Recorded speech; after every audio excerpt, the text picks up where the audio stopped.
Take one.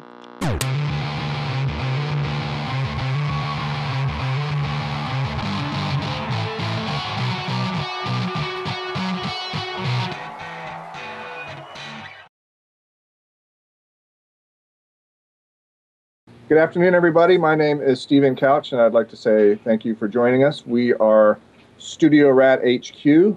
I'm joined here with Derek Jablonski and Richard Kaplan. Today we're going to go back in the Wayback Machine to the 80s, but let me just give you a little bit of information about what we do here. We are three audio engineers and musicians that discuss how records are made. And most all of the records we've reviewed so far on our shows, we have about 12 shows so far on YouTube and iTunes and elsewhere.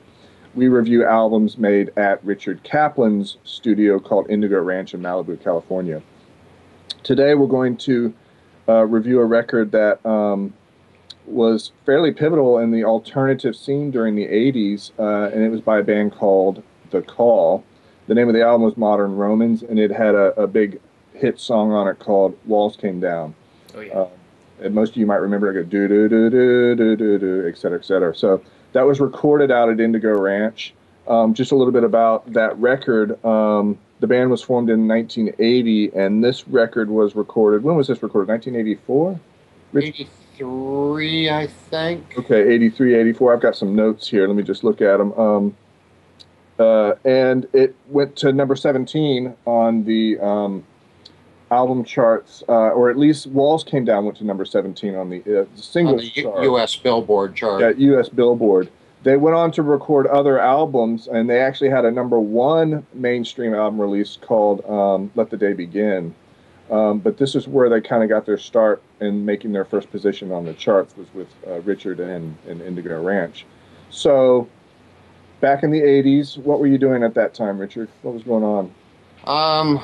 I had just finished with the Moody Blues album, and I had been doing a bunch of work with Neil Young, and along came The Call. I got a phone call asking if I would engineer and mix the album, and I listened to a little bit of their demos and said absolutely. Yeah, I bet. This was in the day where they loaded up their trailer and towed it from Santa Cruz, where they were based, Santa Cruz, California, and towed it down to Indigo Ranch. And coming up the hill to Indigo Ranch was quite a trek, because we were about a quarter mile vertically up from the Pacific Coast Highway, and towing a trailer up there was a job for Superman. But they made it. They came in, they pulled down to the bottom of the driveway. We started unloading their equipment and getting to know each other. And Richard, who gave you their demo? They did. They had found. How did they get it to you? They found. They obviously had heard something that I had recorded, quite possibly through Neil Young, who was somewhat in the area that they were from, and they contacted me and wanted me to record it. And they said, "Send me a cassette or whatever." At that time, yeah, back at that time, it was a cassette. I think I may still have it, and it was like, oh, these are some good songs. And they said, yeah, and we're going to have some guest artists, most notably Garth Hudson, the keyboard player and horn player from the band called The Band, which was also Dylan's backup band, but then they went You also solo. worked with Bob Dylan as well. Yeah, we did. We did a good part of an album for Bob Dylan, but they came in and they started loading up, and Scott Muzak set up his drums. Michael Bean, who was really the focus of the band, not the de facto leader type. Yeah. Well, he was not only the leader, he was the main writer. He was proficient on virtually every instrument, although he mostly played bass on the album, but he did do some guitar bits. He even did the album artwork, and he was the main producer of a band that was considered self-produced, but he was the buck stops here. Okay. When you got, they didn't have a major recording contract, did they? Yeah, they did. They did? This was their first major album. So they had been picked up by... They had been touring, I think, with Peter Gabriel, and Love Peter Gabriel. Who loved their first album that they did in England, which never really became a hit over here, but Peter picked up on it, used them as his opening act for a major tour. Shock Monkey tour. Yeah, exactly. Yeah. And, you know, which was probably his biggest tour. One of them. Well, yeah, definitely. And then, you know, they got recognized for that and got picked up by a major label for this album. And they chose to have me engineer the entire album and to mix the entire album. Yeah. So it was an honor and a privilege for me because I loved what I heard on their demo, and we got to work. This album was pivotal for me because it sort of defined my future drum sound. Okay. I was able to experiment with them to get the sounds that I had always heard in my head, but often didn't have the time to get in the recording process. I had gotten them in the mixing process with the Moody Blues album, Octave, but that was mostly, the tracks were the basic tracks, drums, bass, and keys and guitar. Some of the keys and some of the guitar. I did a lot of the guitars and a lot of the keyboards, but a lot of the stuff was already recorded to 24-track when it came to me. And Chris Brunt started that Moody Blues album and then turned it over to me because he was doing 2 albums at the same time. He was doing Ronnie Laws during the day and the Moody Blues at night. And I remember the Moody Blues saying, "Who's Ronnie Laws and why is he devoting time to them instead of us?" And Ronnie Laws was saying, "Well, who's the Moody Blues and why is he devoting any time to them?" Oh, come on, he knew. Wouldn't you have ear fatigue at that point? Just from of course he did, and he would work a couple hours a day. He was doing and also. They were both recording at Indigo at the same time, so it would be set up and tear down and set up and tear down and set up and tear down and doing new tones and you know, lining the tape machines and the console and everything. So it was a huge amount of work. Well, but, for the Call album, that's 30 years ago. What is the? And we'll make the same disclaimer as always. This is part fact and part fiction. Well, what based was the on sound? 35-year-old memories. Mm-hmm. Exactly. I mean, what is, you know, obviously you can go and listen to the track and hear the drum sound, but what was the sound that you were going for, and was it different than what was happening in the current scene? It was, because that became a defining Indigo drum bass sound that I focused on there, and then everybody from there out wanted it, and then, of course, it got augmented and improved, maybe just different, but it was the basic sound that everybody wanted to go for, that used Indigo for the next 30 years. And what was the definition of it? No reverb on the snare and toms, kind of dry, close mic'd. Every drum had their own mic instead of what was popular coming into that era was 3 and 4 mic drum sounds, and I was putting a mic on every drum, which, you know, I had seen done by a lot of bands, but I got that kind of newish kick drum sound, which predominates the album and is the driving force of the album, where it had a huge amount of bottom and top, and had the middle rolled out, so there was a lot of room for the band, but you could both feel it hit your chest, and you could hear the click of the beater against the bass drum head, and that became the Indigo sound. And then everybody in the world copied it, of course, as soon as they heard it. But that became my kick, snare, tom-tom sound with the middle carved out. And then, of course, we used overheads on that album. Was kind of a unique one for me, because I usually used a crossed pair, or actually not a crossed pair, but a distant set using the 3-to-1, 3 times as the mics were 3 times as far apart as the distance from the sound source. But for that particular album, Dean Jensen had just made me an MS box, which is middle and sides, for stereo miking, and I had a brand new AKG tube C24, which was the king of tube mic stereo mics, even compared to the Neumann SM69 tube mic or the SM69 FET mic.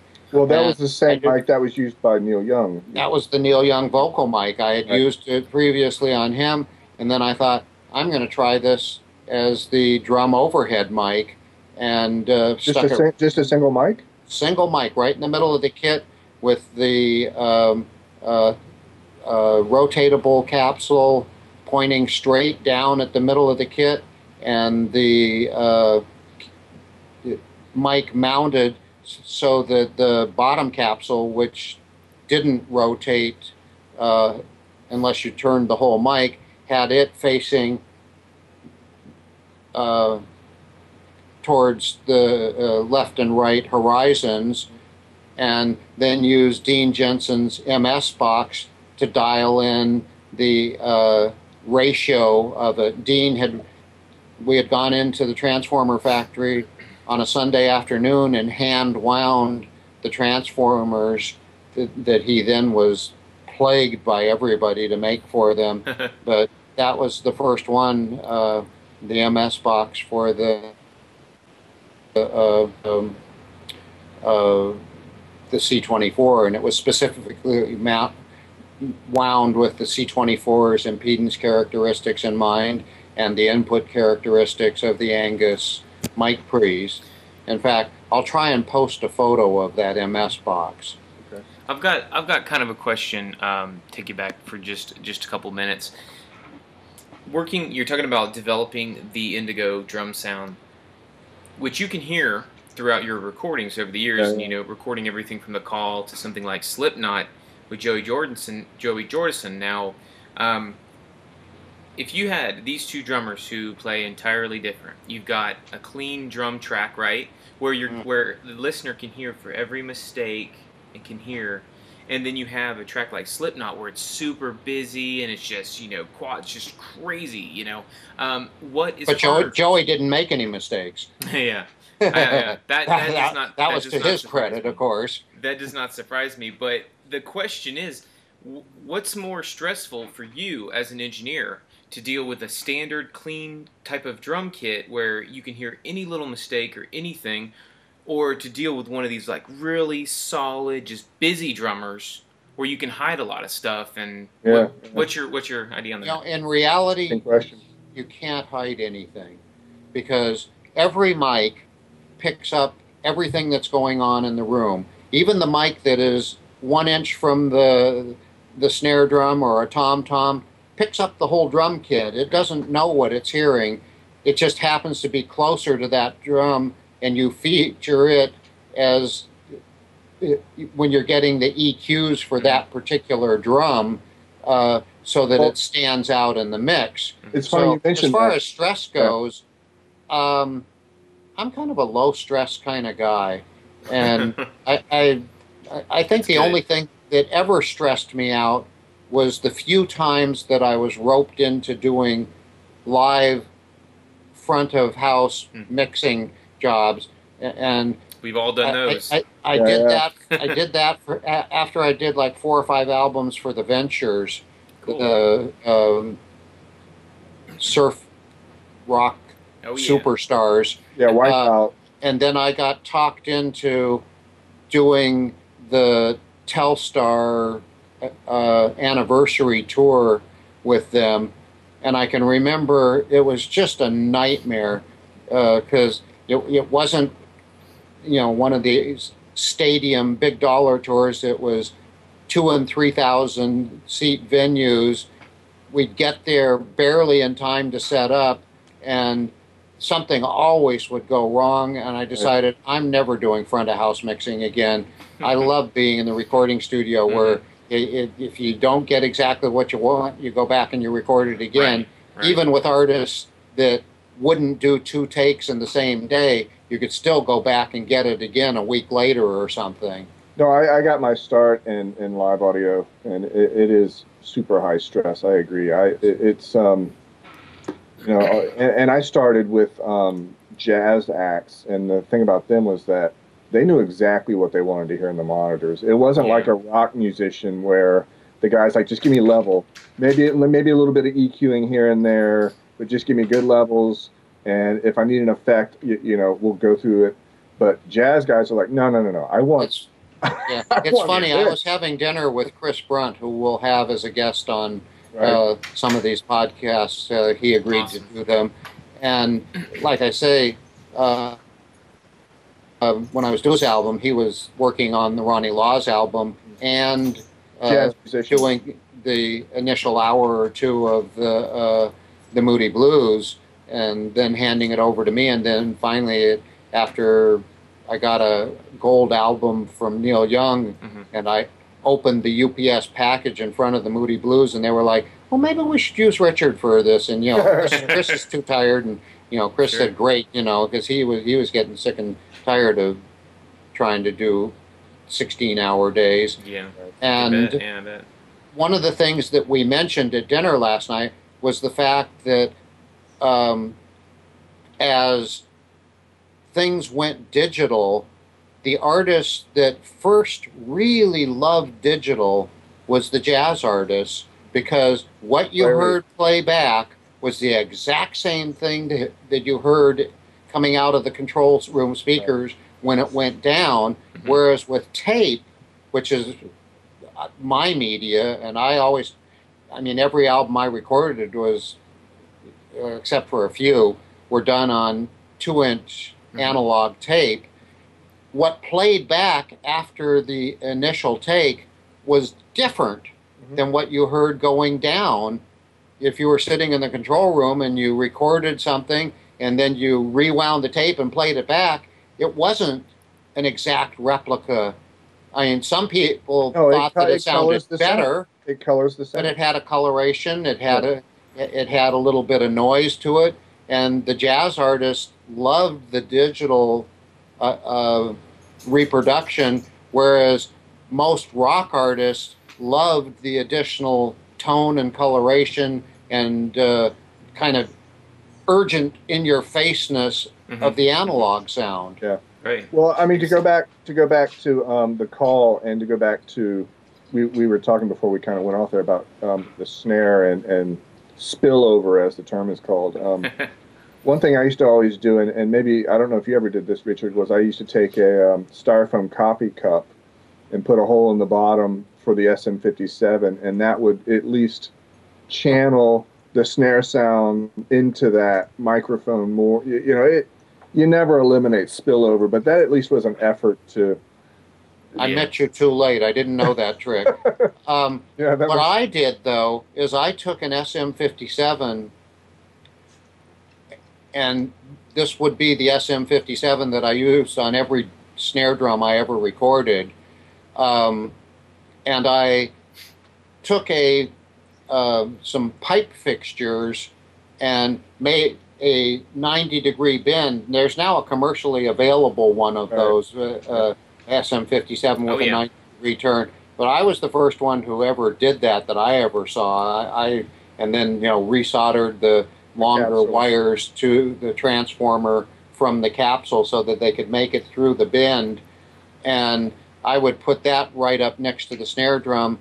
And sometimes I would also use a AKG 452 with a swivel head so that you could get the mic in, swivel it 90 degrees, and stay out of harm's way of the drumstick, and get it to within an inch of the snare drum head and just a little bit inside the rim. I love and that. Still be out of harm's way. I love that, out of harm's way. I use those microphones. Anybody who's done studio work has seen more battered drum mics. In hands. Bloody snares. Yes. Just cracking knuckles on the snare and just splitting. You can't believe how hard that stick hits the snare. When you take a Kevlar drum head that some bands use, and you can dent that, what is really the makings of a bulletproof vest with a drumstick, you can only imagine how hard they have to be hitting to be where they feel that they have to change drum heads between songs because the drum head has divots in it, or dimples, or whatever you want to call them. Well, let's get back to the album at hand here. So the band arrives. You've got your special drum miking that you want to try. They're like, sure, no problem. Did they record live as a group, or was it separate? Yes. Okay, so... And as a matter of fact, it was a unique group when it came to recording, because Michael Bean, who could play anything, but ended up playing bass on this album for the most part, had this Ampeg scroll bass. Yeah. Fretless. Oh, cool. Yeah. You know, you got to be a really exacting kind of bass player to play a fretless bass. You got to know the notes. Yeah, totally. And he played this fretless bass live in the room with Scott, the drummer, and then we had the guide guitar track off in the vocal booth, along with the other keyboard playing direct, so that they could all play in the room.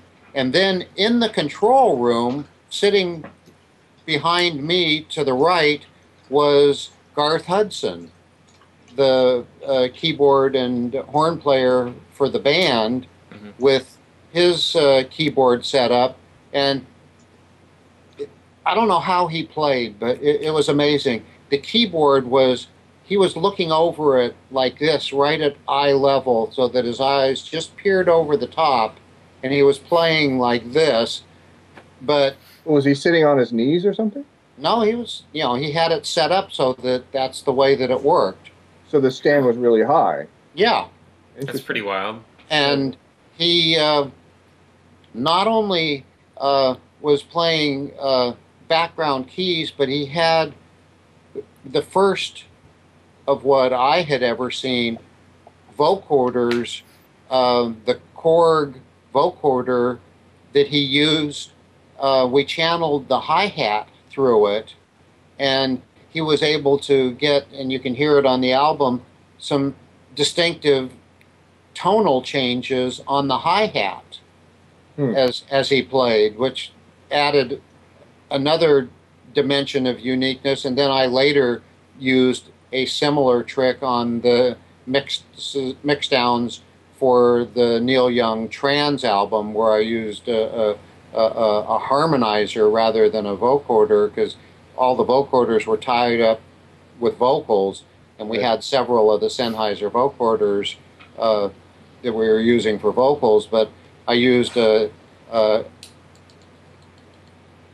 Eventide H910 harmonizer so that I could change the tone of the hi-hat, which was a trick that I learned from Garth. Let me ask you this. I've seen I also might mention, Garth Hudson was the second closest neighbor to Indigo Ranch for many years. So he was constantly coming down and, listening in, and, whenever keyboard part was needed, it was like, oh, Garth's here. Garth, would you like to? Yeah. Well, let me ask you about that 910. I have an H3000 DSC. It's one of my favorite effects processors. Did the 910 glitch? It could if you weren't careful. Interesting.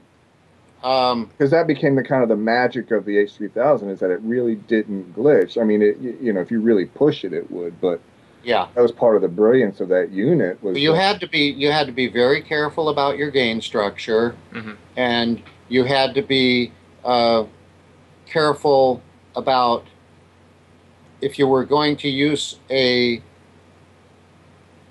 sound that you were controlling the pitch of during the mixdown or during the recording, you had to stay within a very narrow range. If you were going to use it in mixdown, you could set it and leave it at fairly extreme pitches. And we oftentimes would use it for doubling guitars. That was the other thing on the Calls album. Most of the guitars had this kind of where did it come from effect on it, which was the H910 harmonizer set at just the tiniest amount that you could raise it. We had a pair of them that we used to raise just a hair above and a hair below the guitar to give it that hugeness, along with a preset 15 or 30 milliseconds of delay. Right. Well, let's go to the biggest track on that record, which was Walls Came Down. Great track. Yeah, great track. Hook, man. Hook from the beginning to the end, isn't it? Totally. For my whole career, that's in my top 10 favorites. I didn't even know you. I didn't know either of you way back then, and of course I heard that track, and I was telling the guys that I saw the Call play in my hometown. Derek's in my hometown too. Pensacola, let me tell you Florida. something. My hometown, right. Pensacola, and they played with the Psychedelic Furs, so that goes way back. And it was a great show. And by that time, they had a few other kind of alternative hits under, but everybody instantly recognized Walls Came Down.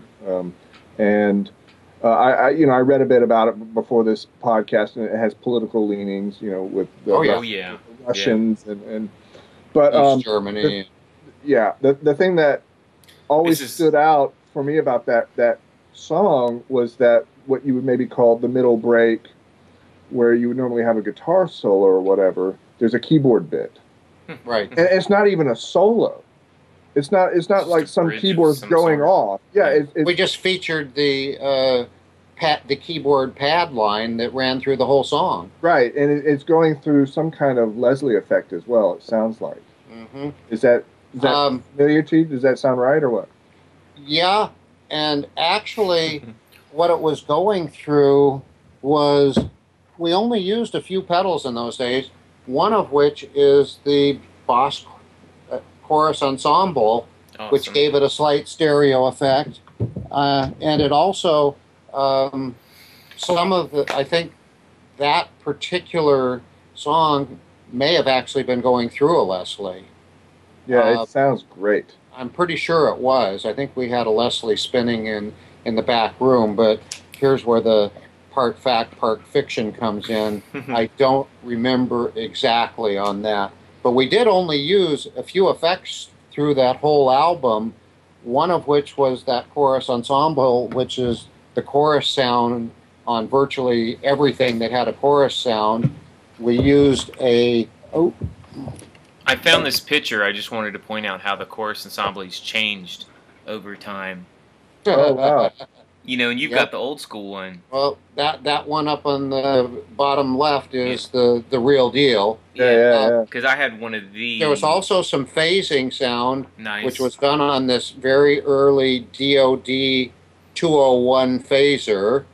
And never seen one before you.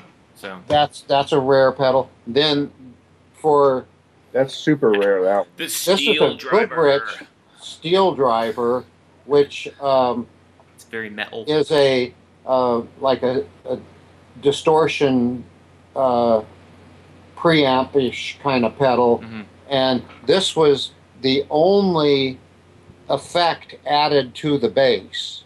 Okay.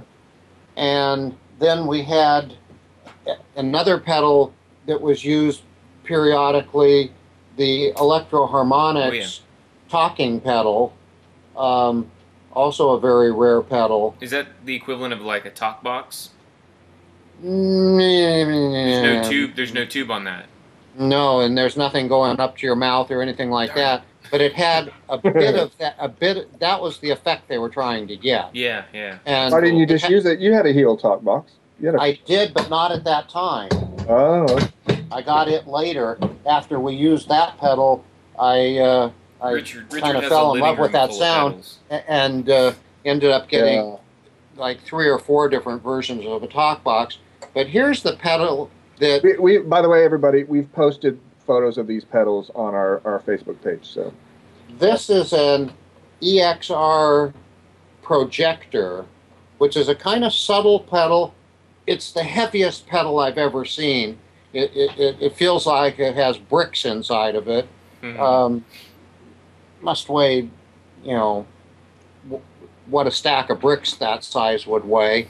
And it was not used in the recording, but it was the first. I had just gotten it, and I had seen that it was being used on stage by the Grateful Dead. And I thought, I've got to have one of these. Yeah. And I found one. It was rare even in those days, because it was a very expensive pedal back then. It was like $300 or $400 new, and you didn't see it at most music stores or anything. But I got one and stuck it under my right foot at the console and used it in mixdown as a pedal between the main echo send and the echo device, so that when I squeezed down on it, it would accentuate like an exciter pedal and slightly change the tone like a wah pedal, the send going to the echo chamber. Wow, that's interesting. And that became a standard for me after this album. For the rest of my recording career, that EXR pedal sat under my right foot when I mixed. Is that something you would discuss with the artists, or is that just your signature thing? That was, I held that as a secret to the end. Well, nice. What's the primary function of that pedal, though? I hear you're using it in a kind of creative way, but what's the primary function of that? It was, if you remember the days of the Aphex oral exciter, and then EXR came along as a competitive company with the SP1 and SP2, and then they, as demanded by a couple of guitarists who loved the EXR exciter effect on their guitar when they recorded them. Bob Weir, Dead. And they made this pedal, which was an exciter pedal. And it's a subtle effect, which is why I could get away with using it on Echo Send without everything sounding like it had gone completely berserk. But it was great for using to accentuate the high end of the echo during, like for a chorus, or like for the turnaround coming out of a bridge, or for the half dozen beats at the end of a verse, just for those kind of little extreme, you want something special, but you don't know what to put there, sections of a song, just change the main echo sound. Nice. So now, with Walls Come Down, that was a unique song, recording-wise, and I'll tell you why. Michael Biehn wanted an anthem, a huge song that was bigger than life, song that was bigger than anything anybody had ever done. And he wanted it in the vocals. He wanted it as a sing-along. And we overdubbed and overdubbed until we ran out of tracks on the 24 track, the walls come down line, the signature line, the outro of the song. Well, it's not a line; it's a da da da da da da da. I mean, that's right, right. And we did that over and over. I mean, every spare track that wasn't being used, especially in the outro, like if there was something that happened during the verses, at the end of the song, all 24 tracks, except for the drums and a few other things that had to be playing throughout, had that vocal added onto it. So suddenly there'd be tracks that were like, for the first half of the song, they'd be some sort of keyboard or some sort of other thing, and then at the outro, they all would suddenly switch to being vocal tracks of that, overdubbed again and again and again. And just Michael or band members and Michael? Band members. Okay. So it wasn't sometimes they'd get, if there were friends over or something, it's like, hey, let's get everybody out in the room and do the da da da da da da da, and everybody would do it. I think I like your version better. I was the only person who was safe from it because my singing voice isn't great. Yeah. I always said if I could sing, I'd be on the other side of the glass, not in the control room. I can't sing for toffee. Yeah. I mean, And then we got it to where every track was filled up. There was no place else to go. And Michael said, it's still not big enough. Really? We need more. We need more. We need, it's like the Spinal Tap. We need 11. Yeah. And so as we were mixing the song, the band was in the studio with a mic singing to the mixdown to add another dimension of it to the mixdown. And we thought, this is it, we've got 11 tracks of this thing, plus the live track of it as we're mixing down. So every time, if we had to roll back and, remix it, until we got the final mix, they were out there singing.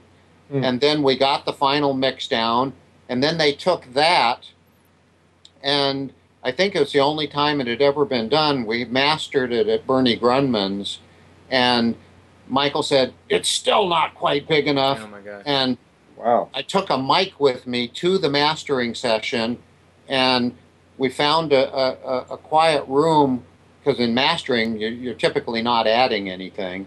You've got the finished tape, and while Bernie was mastering, they were sitting in the other room with a mic in front of them, adding the final track of that. So, did he ever walk away and go, okay, it's big enough? Well, that was it. Once it's mastered, you're done. I know you ran out of. The most you can do after that is sing along with it in the car. I know, but you ran out of tracks, and then eventually you ran out of time because you're in the mastering phase there. But did he ever walk away and go, okay, we got it? When he heard Bernie's final master of it, it was like, yeah. Oh wow. Okay. So Cool. Here's a this is question. What I wanted. Here's a question for you. Have you? Michael Bean was an amazing guy. He knew he wanted it huge, and we gave it to him. Awesome. Hypothetically, if you worked with an act that wanted to experiment or do something like this, but it just wasn't working, who would be the one? Would it be you that says, all right, guys, let's try something else? Or would it be the producer? Who at that level would be It could be either. And at that level, it got to the point, Michael Bean was the producer, basically, with the band, but he was the final word. And he kept wanting more and more and more, and I kept, being able to give him more and more and more, until we got to a point where I said, we're out of tracks. And he said, okay, well, then we'll sing along with it as you're mixing it. See, that's awesome. And then, he listened to that, because they were staying at Indigo Ranch in the guest house, which became known as Holiday Indigo. Right. And he was listening to the final mixdown and said, God, is there any way we can make it just one dimension bigger. Well, let me just back up. And I said, we'll take a mic with us to the mastering. And you guys were saying, I said, and that's going to be it. That's it. Let me back up in case somebody, yeah, because I was trying to envision how this was happening, and is that okay? So you're bouncing down to what, half-inch mixes? Nope. This was Nope. The end. Not yet. We were still on quarter-inch. Okay, so Half you're inch bouncing. I think half-inch came in the next year. You're okay. So as you're the popular mix-down media. At that point, it was still 2-track, quarter-inch. okay. So you've got your mix together. In fact, some of those your quarter-inch final reels mix, by the way, are in our Studio Rat photo gallery for this album. Of the tapes.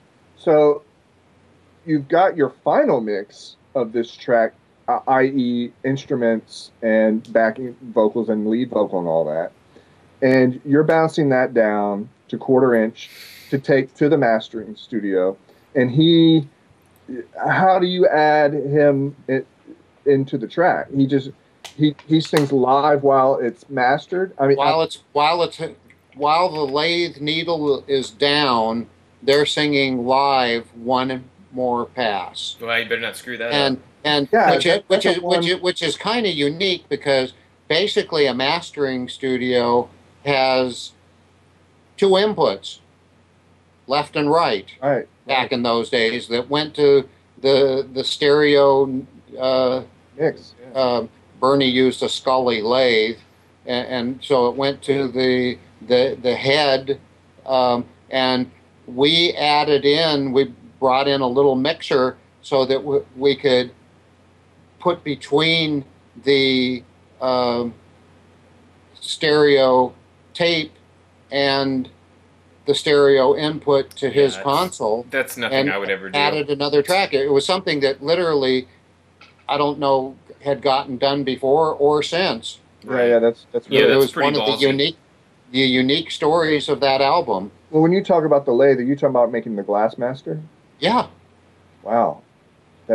And so what? Well, it's not glass, actually. It's that's the term for it, but it's not literally. It's the master that then gets sent to the record company, etc. Well, it then gets.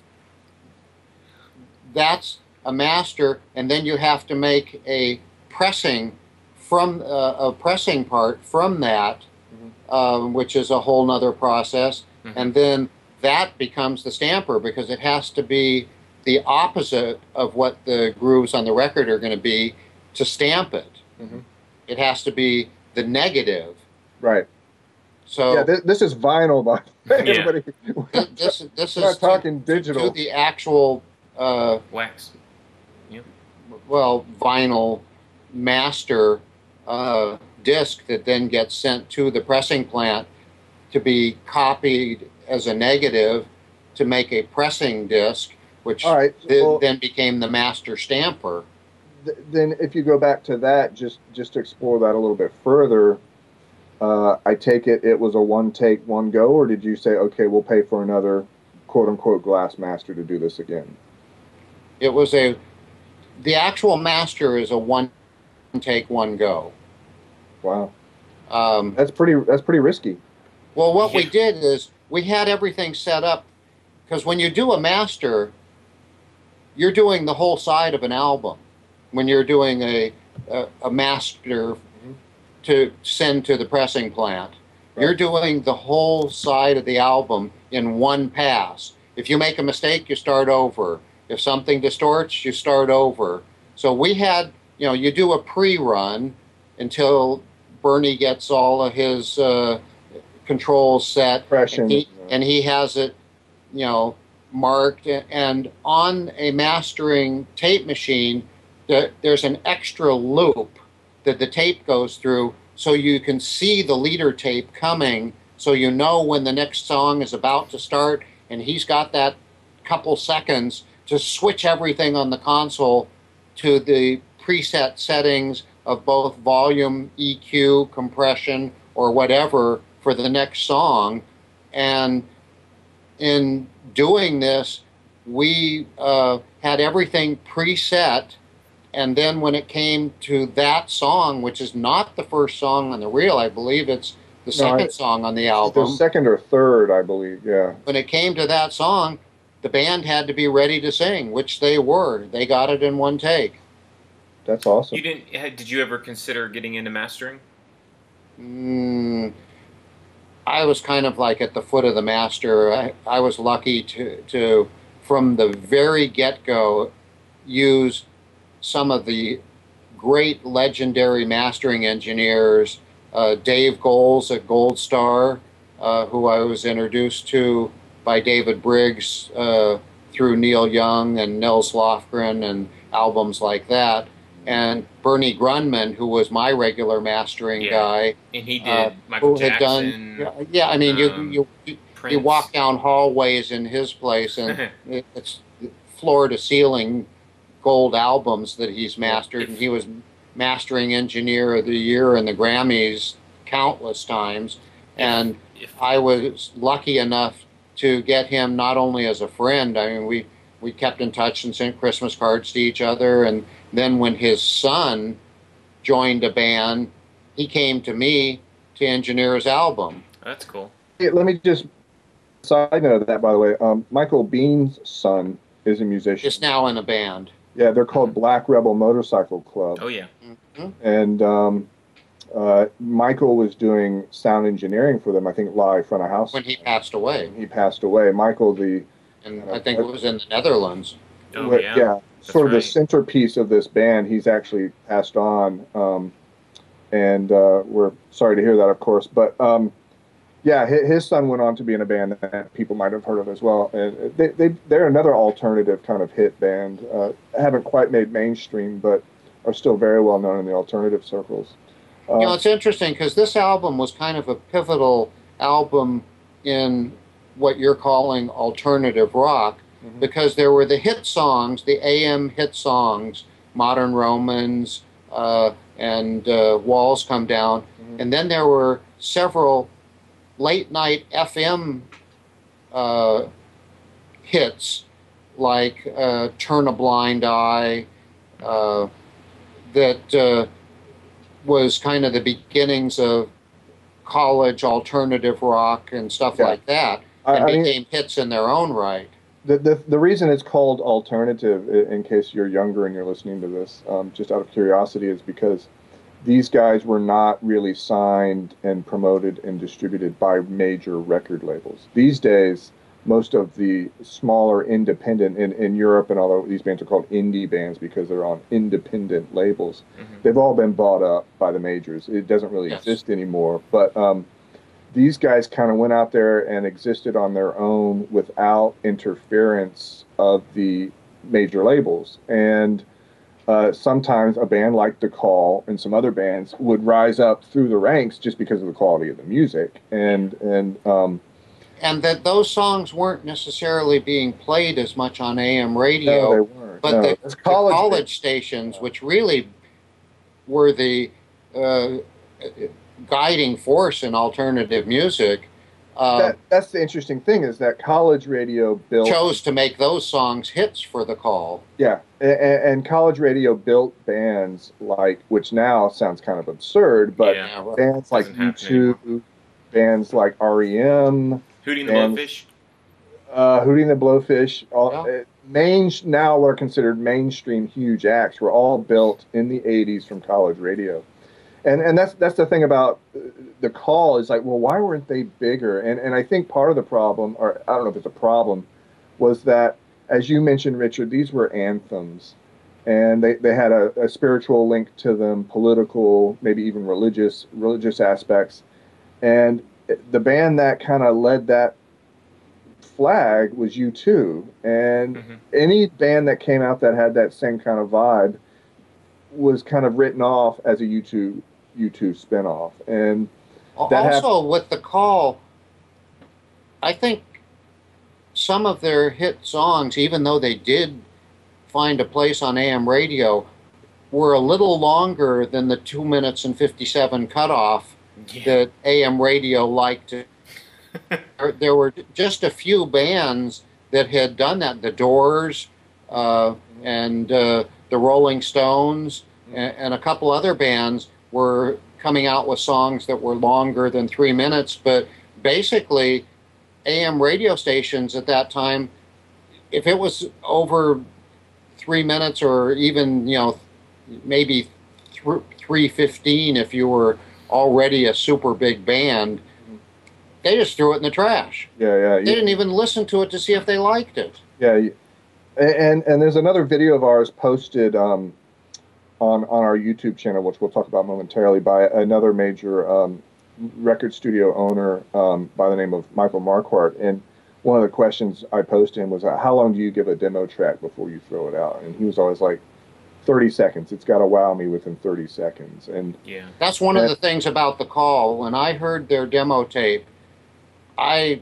was sucked into it, and I wanted to play it over and over and over again. Right. And then, when they decided, you like it, we like you, we're going to do it, and then I couldn't shut it off. I was constantly trying to think of things to embellish or make the sound bigger, because I wanted that I had that same vision that Michael Biehn was talking to me about, of hugeness, because the songs and they're not real complicated songs. No, it's very clean sound, very sort of simple, like Derek was talking about, with complex and dense.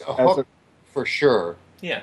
Complex and dense as opposed to kind of straightforward and clean. But my point about that was all that there were a lot of bands at the time that had a very similar vibe, kind of large anthemic.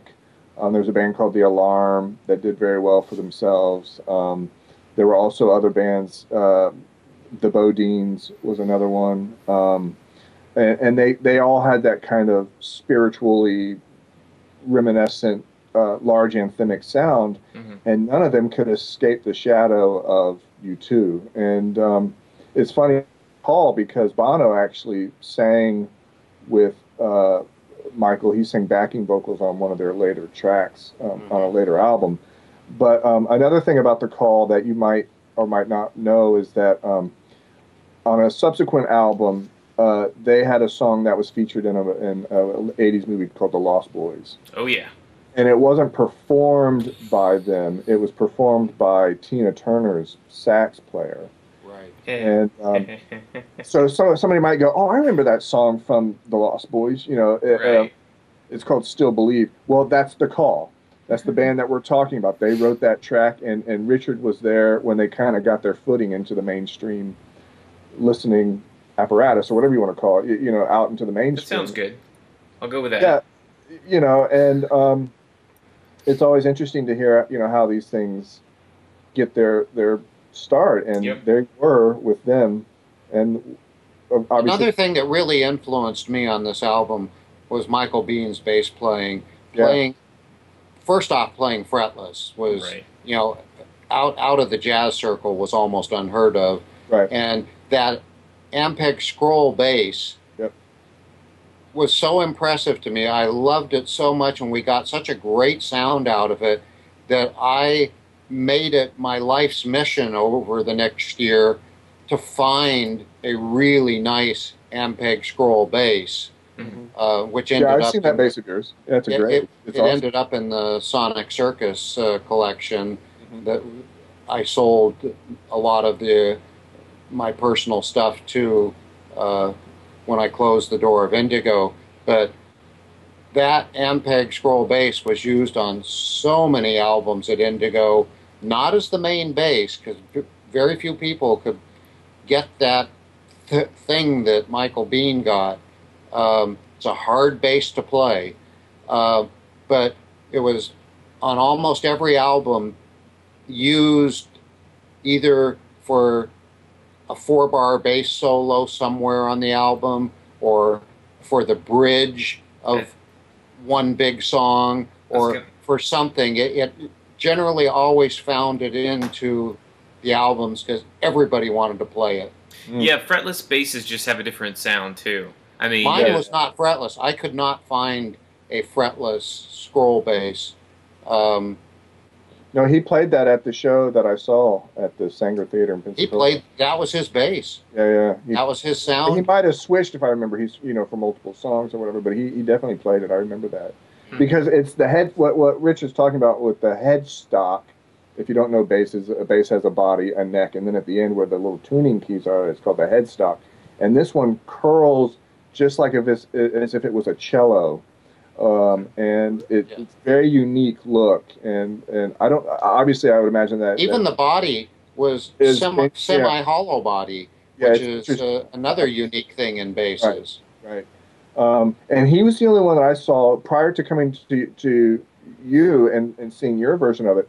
He was the only other person I ever knew that had that bass. I'd never seen anybody else with it. Maybe they're out The there. only other similar bass was the Hofner that was McCartney's bass with the Beatles. Was a semi-hollow body, Smaller body bass. small. It was smaller body than the Right. Ampeg, but it had somewhat similar lead bass kind of sound. Did you put that through an amp or DI right into the console? Both. Interesting.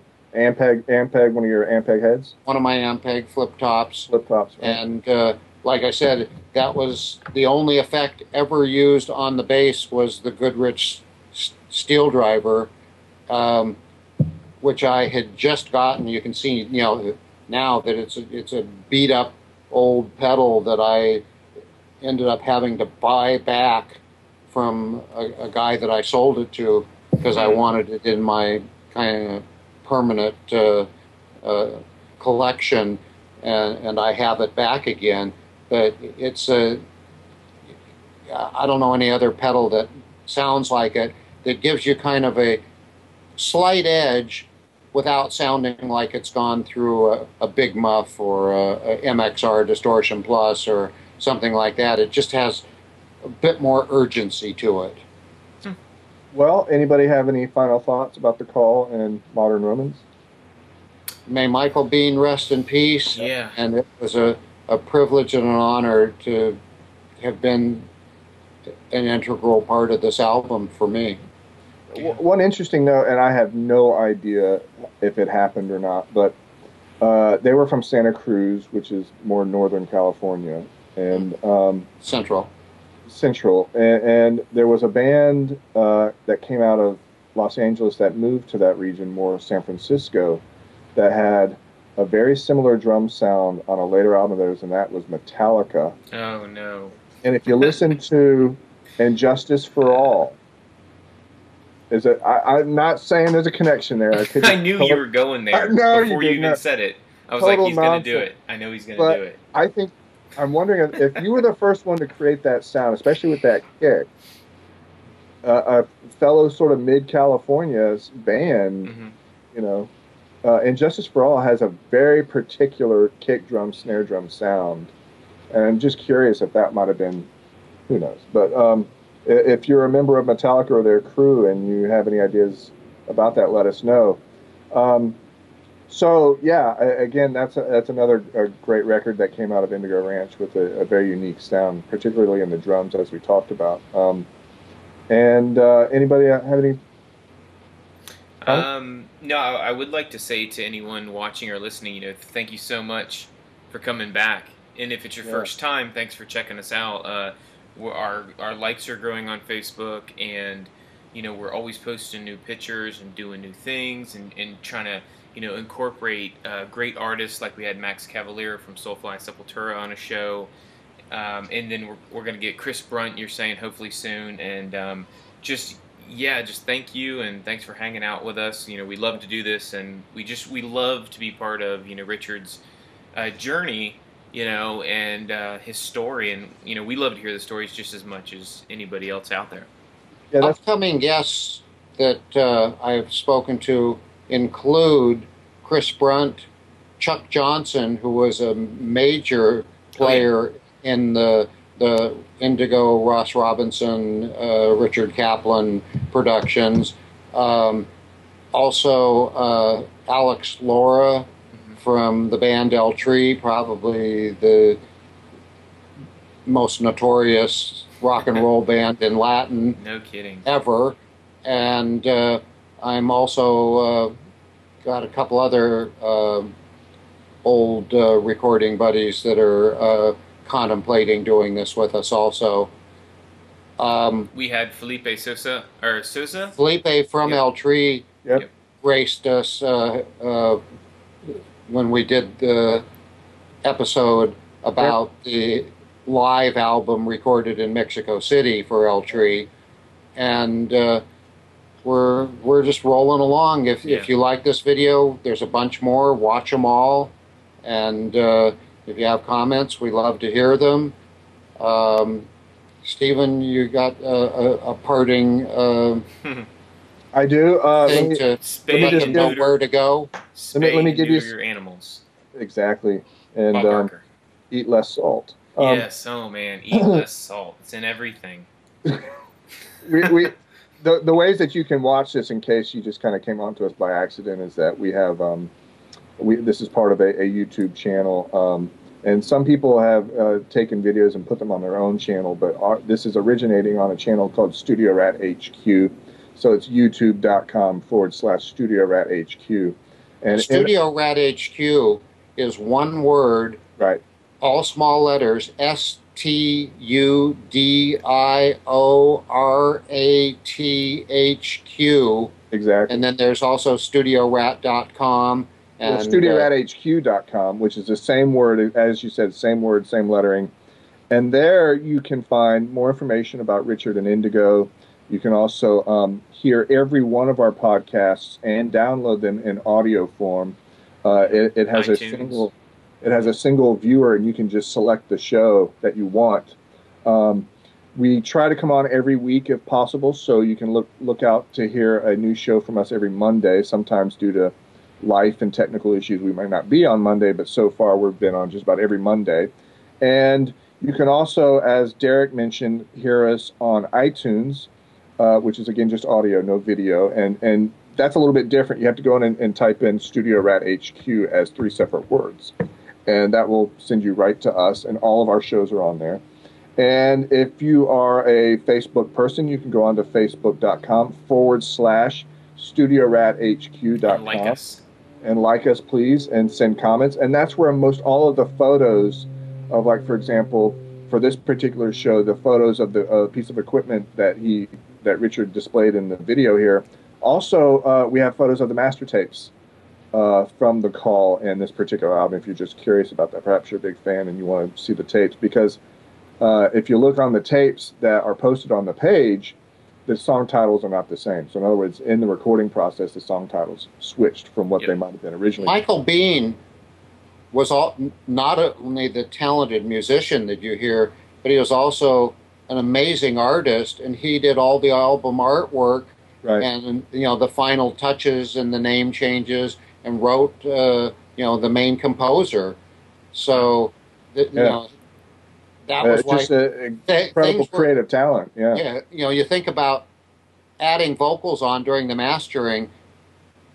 This was a moving target until it was finally done. Right. There's an old saying that I learned from the Moody Blues. I said, when is a song done? And they said, when it's in the record store. Yeah. It's not finished until it's out. You're no longer capable of changing anything. And we're working on a few other things. We announced on a previous show, and I'm going to make a casual announcement about it now, and that is that we're trying to, the whole point of these shows is to reach out to musicians, to audio engineers, people that are interested in records and record production, and fans, music, and of course fans of the band or whatever artist we're talking about. And one of the things that Derek and I always discussed, is coming from a small town in Northwest Florida, was how do you get, like for example, in this show, we talked about Richard got a hold of the demo. And if you're from Pensacola, Florida, or other small towns, how do you get your music into the hands of people like Richard Kaplan? Yeah. And we're going to try and create a service that will allow you to do that. You have to submit a track, and you pay a fee, and it will come to us, and particularly Richard, and we will listen to it and tell you how maybe it's already a great track, maybe it could be improved, and here are some ways you can improve it. we're working on creating We'll that. give you the good, the bad, and the ugly. So if I like a track, I'll tell you. I'll be honest about it. If I don't like a track, I'll also tell you. And we're working on making again, that it's opinion. available. Yeah, well, it's Well, it's an very education. beneficial, though. Except there's two definitions of opinion. One Yeah. is formal judgment based on experience, education, or training. And the second definition of opinion is an uninformed utterance. Right. We hope we're The educated. giving the first definition Right. as we review songs for people.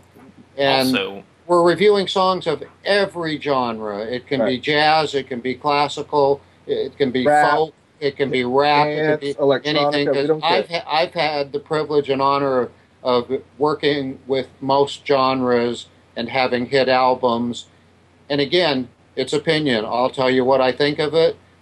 I'm not available for production at this point. I've pretty much retired from that, and but I will give you the honest opinion as to what your track has, its merits, and its if it's something that I've heard 5,000 times before, and you're trying to copy some band, and you get a great copy of it.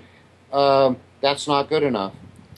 and You've got to have something of your own in there. I've had so many bands submit tapes to me that were just like exact copies of hit albums that I've done, and it's like I already did that. You've got to put your own personal touch into things. Be yourself. which to can be make very it hard. New potential hit stuff. And I wanted to point out just for a minute, whenever I tell people I'm from Florida, they automatically assume it's. Can you see this? See that? They Oh, yeah, there it automatically is. assume it's Oh yeah, Miami. Well, no, I'm actually, Stephen and I are from way up here, right by Alabama. When we Yep, say right on the small border. town, it's like right there. It's a military community right there. Navy base. Navy base. Nowhere near the fun of Miami. Yeah. Not only that, nowhere near major recording industry, although Right. Atlanta. You got to go to Atlanta, just Nashville, LA, or New York. Right. And And that's 6 hours to Atlanta, even more than that, 8-9 Yep. hours probably to Nashville. So 9 it's hours. amazing that we all came together here in Los Angeles. I know it's great, and we don't have even if you're interested in pursuing that right now, just send us a message to our Facebook page or right here on YouTube, and we'll get back to you. We haven't set up the formal structure for that because we're working out how this is going to work, but it's available, and the fee is that we've talked about right now is $99 per track, and if you're willing to pay that to have your music listened to by one of the best, Set of professionals. yeah, the track list and the albums that he's done are multi-platinum, Yeah. so it's an educated opinion, and we'd be happy to help you take your music to another level.